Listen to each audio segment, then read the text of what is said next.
Hello everyone, নমস্কার, আসসালামু আলাইকুম। বিটিএস সুগা যে এখন মিলিটারিতে আছে, সে মিলিটারিতে সোশ্যাল সার্ভিসের কাজ করছে। সুগা সেখান থেকে এখনও ফটো শেয়ার করতে পারেনি এবং কোনো পোস্টও আসেনি এখনও অবধি।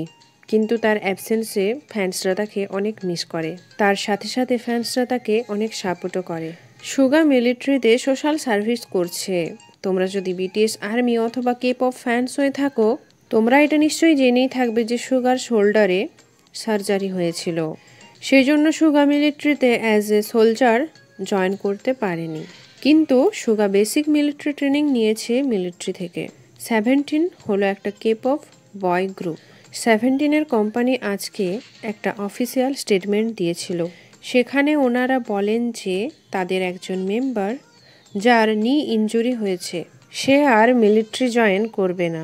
17-এর যে এই মেম্বারটি, সে লাস্ট ইয়ার সার্জারি করিয়েছিল তার নিতে, সেই জন্য সে মিলিটারি জয়েন করবে না। তাই এই অফিসিয়াল স্টেটমেন্টটি যখন বাইরে আসে, তখন বিটিএসের ফ্যান্সরা অনেক বেশি রেগে যায়।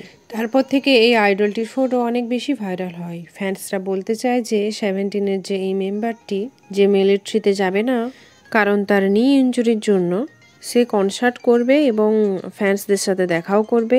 এছাড়াও 17 গ্রুপ এপ্রিল মাসে কামব্যাক করবে। ফ্যান্সরা এটা বলতে চাইছে যে এখন নি ইনজুরি আসছে না, কনসার্ট করার সময়, ফ্যান মিটিং করার সময়, যখন মিলিটারিতে যাওয়ার সময় ছিল তখন সার্জারি ছিল, নি ইনজুরি ছিল।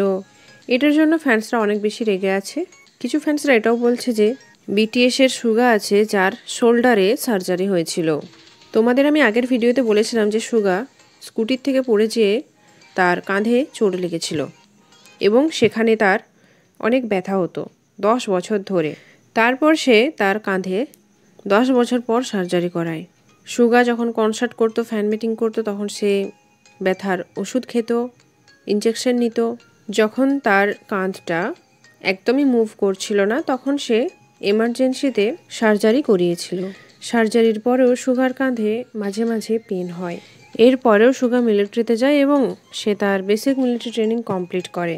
আর এখন সে সোশ্যাল সার্ভিস করছে।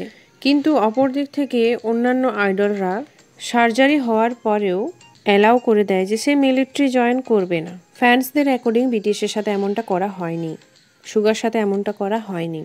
যখন মিলিটারিতে যাওয়ার কথা হয় তখন তারা বলে যে মিলিটারিতে যেতেই হবে।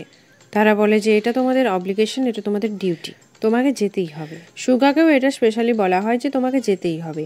আর এখন যখন অন্যান্য কেপপ আইডলদের কথা আসছে, তখন তাদেরকে বলা হচ্ছে যে ঠিক আছে, তোমাদের যেতে হবে না।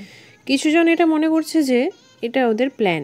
কিছুজন আবার এটাও বলছে, আমি টুইটারে একটা টুইট দেখলাম যেখানে বলা হচ্ছে যে, যেখানে লেখা ছিল যে মিলিটারি রিলেটেড একটা মিটিং হয়েছিল, 18টা কোম্পানির মধ্যে মিটিংটা হয়েছিল, সেখানে কিন্তু বিঘির ছিল না।